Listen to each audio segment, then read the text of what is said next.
तोड़ ताड़ के 5,000 इधर 10,000 इधर करके कर दिया गया। सरकार ने बैठ दिए न्यारे जो के बिल्कुल, आप बिल्कुल ठीक कह रहे हैं ठाकुर साहब। जितना सरकार ने अब हमारा यह है कि हमको नया परिसीमन कराना चाहिए। उस नए परिसीमन के तहत हमारी सीटें ठीक हो। 17 लोक विधानसभा तो रिजर्व हैं, उनमें से 5 ऐसी हैं भवानी खेड़ा जैसी कि जिनको राजपूत चाहें जिसके चले किसी के भी तिलक कर दें तो वही जीत जाए। लेकिन जी अब हम कैसे तिलक कर दें, हमारे पास तो झंडा नहीं है। चौधरी ओम प्रकाश चौटाला ने झंडा बनाया देवीलाल जी के कहने पर और उसका नाम इनेलो है। और जब झंडा बन गया तो आपने देखा होगा कांग्रेस ने भी अपना मुख्यमंत्री भजनलाल को हटा के चौधरी भूपेंद्र हुड्डा को बना दिया। हमारे जाट भाइयों को दोनों तरफ से फायदा हुआ कि नहीं हुआ? मायावती ने जब से कांसीराम मायावती ने बहुजन समाज पार्टी बनाई है, हर आदमी जय भीम करता फिर रहा है। नहीं तो पदे कदे आपने सुना पहले ये चीज? दोनों तरफ से हमारे दलित भाइयों को फायदा हो रहा है। उधर मुलायम ने जब अहीर के लिए समाजवादी पार्टी बना दी, आज आप देख रहे हो मुलायम भले ही 5 सीट जीते हो, लेकिन हमारे यादव भाई 45 पहुंच गए लोकसभा के अंदर। क्यों पहुंच गए? कांग्रेस भी टिकट दे रही है, बीजेपी भी दे रही है, बीएसपी भी दे रही है, जेडीयू भी दे रहा है, सब देंगे उनको। तो ये स्थिति कब आती है? जब अपना झंडा हो, और जिनके झंडे होते हैं उन्हीं के डंडे होते हैं। भाई जिनका झंडा होगा उन्हीं का तो डंडा होगा। मायावती ने झंडा बनाया, मुलायम ने झंडा बनाया, झंडा रामविलास पासवान ने बनाया, और उस झंडे का परिणाम देखो आप। जब लोकसभा में दलित एक्ट की बात आई, सुप्रीम कोर्ट ने कहा पहले जांच फिर गिरफ्तारी, लेकिन पासवान ने लक्का ठोक दिया, बोले ना इसको बदलो और इसको कड़ा करो। और मोदी जी जैसी सशक्त सरकार को दबाव में आकर हमने देखा पिछले वर्ष उन्होंने बदल दिया उसको। यह फर्क होता है झंडे का। हमने भी बहुत बड़े बड़े आंदोलन किए, पद्मावती वाले मुद्दे पर पूरा देश का क्षत्रिय रोड पर था, इस गांव के भी थे, सभी गांवों के लोग थे। लेकिन क्या वो फिल्म रुकी? नहीं रुकी। क्यों नहीं रुकी? क्योंकि हमारा कोई झंडा ही नहीं था जो अपना डंडा खींचता। हम तो दूसरी पार्टियों के नीतियों के तहत और उनकी मैनिफेस्ट के तहत चुने जाते हैं, और उनका मैनिफेस्ट ये कहता है ठाकर को जितना कुचला जाए कुचल लो, बढ़िया रहेगा इसको कुचलने में। आज वो भंसाली फांसी पे होता यदि हमारा भी झंडा होता तो, लेकिन आज वो भंसाली हमने देखा राष्ट्रपति भवन में मोदी जी के शपथ ग्रहण समारोह में गया था, हमको चिढ़ा रहा था।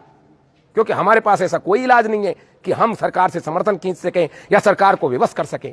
31 राजपूत है लोकसभा में, बावजूद इसके कोई भी राजपूतों का काम इसलिए नहीं कर सकता कि वो अपनी अपनी पार्टी के झंडे के तहत गए, आपके झंडे से हमारे झंडे से नहीं गए। इस सरकार में जाट भाइयों का भी झंडा है, हनुमान बेनीवाल। इसी सरकार में निषादों का झंडा है, 2 पार्टी बीजेपी से समर्थन करके 2 सांसद पहुंचा लिए उन्होंने। पासवान का है, अकाली भाइयों का है, सरदारों का, मराठाओं का है, लेकिन हमारा नहीं है। क्या हाल है? जो हमारे झंडे हुआ करते थे, लोग हमारे झंडे के नीचे लड़ते थे, आज हमारा ही झंडा नहीं है। झंडे का फर्क यह होता है, राजा मान सिंह जी और हम हकीम खान सूर दोनों अलग अलग लोगों के झंडे लेके आए। राजा मान सिंह जी किसका झंडा लेके गए? अकबर का। और हकीम खान सूर किसका झंडा लेके आए? महाराणा प्रताप का। दोनों में युद्ध होता है। यदि हकीम खान सूर जीतते हैं तो झंडा किसका पहनाया जाएगा? महाराणा प्रताप का, राजपूताना झंडा फहराया जाएगा। और मान सिंह जी जीतते हैं तो झंडा किसका फहराया जाएगा? अकबर का। अकबर सारा पिजन्या सा था, कभी महाराणा का सामना करने की उसकी हिम्मत नहीं थी, लेकिन देखो उसकी चालबाजी, झंडा थमा दिया मान सिंह जी को। मान सिंह जी ने दुनिया जीत ली, लेकिन किसके लिए जीती? अकबर के लिए। झंडा किसका टेक दिया? अकबर का। और यही कारण है कि वो सारा काल मुगल काल कहलाता है। बादशाह कौन कहलाता है? अकबर कहलाता है। ये झंडों की लड़ाई है। आज भले ही हमारे 31 राजपूत हों वहां, लेकिन वो हमारे झंडे के नहीं है, किसी और झंडे के हैं। आज ये राजपूत युवा बेरोजगार घूम रहे हैं। क्यों घूम रहे हैं बेरोजगार? इसलिए बेरोजगार घूम रहे हैं कि आगे से इनकी पैरवी करने वाला कोई है नहीं। ये वही हरियाणा है कि एक मुख्यमंत्री कहते थे यदि हरियाणा पुलिस में भर्ती होना है तो जाटनी की कोख से पैदा होना पड़ेगा। कहता थे कि नहीं कहते थे? आप बताइए। अभी क्या मतलब हुआ? ये जाटनी की कोख में जाए? भगवान ने जहां पैदा किया वहीं तो जाएगा ना आदमी। भाई ठुकरानी की कोख इनको मिली, इसमें इनकी कोई गलती है क्या? लेकिन इस चीज को आज दंड बनाकर पेश किया जा रहा है। ओम प्रकाश जी चौटाला जेल में हैं, किस खुशी में है? शिक्षक भर्ती घोटाले में। और सारे लोग उनका मजाक उड़ाते हैं। ये मजाक उड़ाने का विषय नहीं है, ये सीखने का विषय है। सीना तान कर वो कहता है कि मैंने अपने जाट भाइयों को मास्टर बनाया और मैं जेल में हूं, और जाट भाई भी सीना तान कर उसकी पार्टी को वोट देते हैं, आज भी देते हैं, चाहे भले ही बीजेपी जीती हो, लेकिन हर जगह 2-2, 3-3 लाख वोट उनकी पार्टी को मिले हैं। ये बात समझने की है। मुलायम सिंह कहते हैं मैं हर अहीर को करोड़पति देखना चाहता हूं, और कहते ही नहीं है बल्कि बना दिए।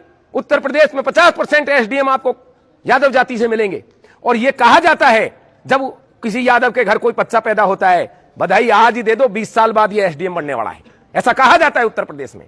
तो भाई ये जो मुलायम सिंह यादव है या चौधरी ओम प्रकाश चौटाला है, ये राजपूतों में कोई पैदा नहीं हो सकता क्या? क्या इन बच्चों के बारे में कोई विचार नहीं कर सकता क्या? ऐसे व्यक्ति की आज अपने समाज में जरूरत है, जो अपना झंडा इन बच्चों के डंडे के ऊपर टांग कर, खम ठोक कर यह कह दे कि मैं भी भर्ती करूंगा बच्चों को, मैं भी घोटाला करूंगा, मैं जाने के लिए तैयार हूं जेल में, मैं मरने के लिए तैयार हूं। ऐसे व्यक्ति की एक दरकार है कि नहीं? यहां जरूरत है या नहीं बताइए? यदि जरूरत है तो क्या अपने पास है नहीं ऐसा व्यक्ति? समाज को एक करने के लिए, एक झंडे के नीचे लाने के लिए एक ऐसा व्यक्ति चाहिए जिसकी सब मान्यता रखें, जिसका सब आदर करें, सम्मान करें, स्नेह करें।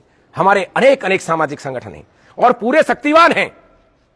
5 लाख की भीड़ इकट्ठी हो गई आनंदपाल फेक एनकाउंटर में, लेकिन कोई भी नतीजा इसलिए नहीं निकला क्योंकि हमारे पास कोई राजनीतिक शक्ति या सत्ता में हमारी भागीदारी नहीं थी।